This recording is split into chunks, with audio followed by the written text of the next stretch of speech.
రోజు మనము వర్డ్స్ నే నేర్చుకున్నాం అవునా. ఇందులో మై అంటే ఏంటిది, తూ అంటే ఏంటిది, కైసా అంటే ఏంటిది, కానకాయ అంటే ఏంటిది, గ్యాసాల్ అంటే ఏంటిది, క్యాకర అంటే ఏంటిది, ఇవన్నీ మనం ఏం చేస్తున్నాం తెలుగులో నేర్చుకున్నాం. కానీ సెంటెన్స్ ఫార్మేషన్ నేర్చుకున్నామా లేదు. ఈరోజు సెంటెన్స్ ఫార్మేషన్ నేర్చుకుందాం. ఆప్కి, ఆప్కి అంటే మీ, ఆప్కి అంటే మీ యొక్క. ఉమ్రు, ఉమ్రు అంటే ఏంటిది వయసు.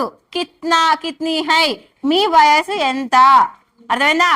ఆప్ అంటే ఎవరు మీరు, ఆప్కి అంటే మీ, ఉమ్రు, ఉమ్రు అంటే ఏంటిది వయసు, కిత్నీ హై మీ వయసు ఎంత అని అడుగుతున్నాం.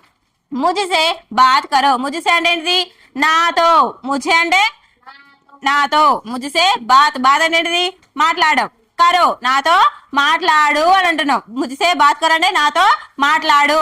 తుమ్ క్యా కర్ రహే హో, తుమ్ అంటే నువ్వు, క్యా అంటే ఏమి, కర్ రహే హో ఏమి చేస్తున్నావు, నువ్వు ఏమి చేస్తున్నావు. మై అంటే ఏంటిది నేను, ఆనేహి నేను, ఆనేహి వాలాత, ఆనేహి అంటే రాబోతున్నాను, నేను రాబోతున్నాను. ఏ అంటే ఏంటిది ఇది, బహుత్ అంటే చాలా, జాదా హై ఎక్కువ, ఏ బహుత్ జాదా హై ఇది చాలా ఎక్కువ.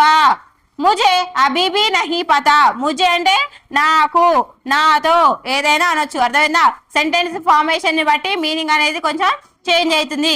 ముజే అంటే నాకు, అబీబీ నహీ పతా అబీబీ ఇప్పటికీ కూడా, అబీబీ అనేది ఇప్పటికీ కూడా, నహీ అంటే అర్థం కావట్లేదు, ఇప్పటికి కూడా తెలియట్లేదు, పతా అంటే తెలియట్లేదు, నాకు ఇప్పటికీ కూడా తెలియట్లేదు అంటున్నాం. అర్థమైందా. మైనే అభి ఇసే బనాయా హై, మైనే నేను, అభి ఇప్పుడే, ఇసే బనాయా హై ఇది చేశాను, నేను ఇప్పుడే చేశాను. అర్థమైందా. సో ఇలాంటి పదాలు మనము నేర్చుకుంటే మనకి సెంటెన్స్ ఫార్మేషన్ రైటింగ్ అనేది ఈజీగా వస్తుంది. सी हियर आपकी उम्र कितनी है మీ వయసు ఎంత.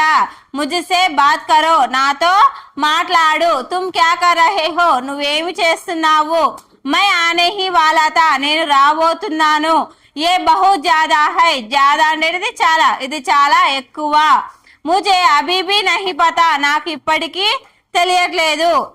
మైనే అభీ ఇసి బనాయా హై నేనే ఇది చేశాను. సో ఇలాంటి పదాలు నేర్చుకుంటే మనకి ఈజీగా మాట్లాడడం వస్తుంది, రైటింగ్ కూడా వస్తుంది, హిందీ చదవడం చాలా ఈజీ అవుతుంది. అవునా. ఇలాంటి సింపుల్ సెంటెన్స్ ఫార్మేషన్ లో నేర్చుకుంటే. All of you understand. Any doubts. సమझिए.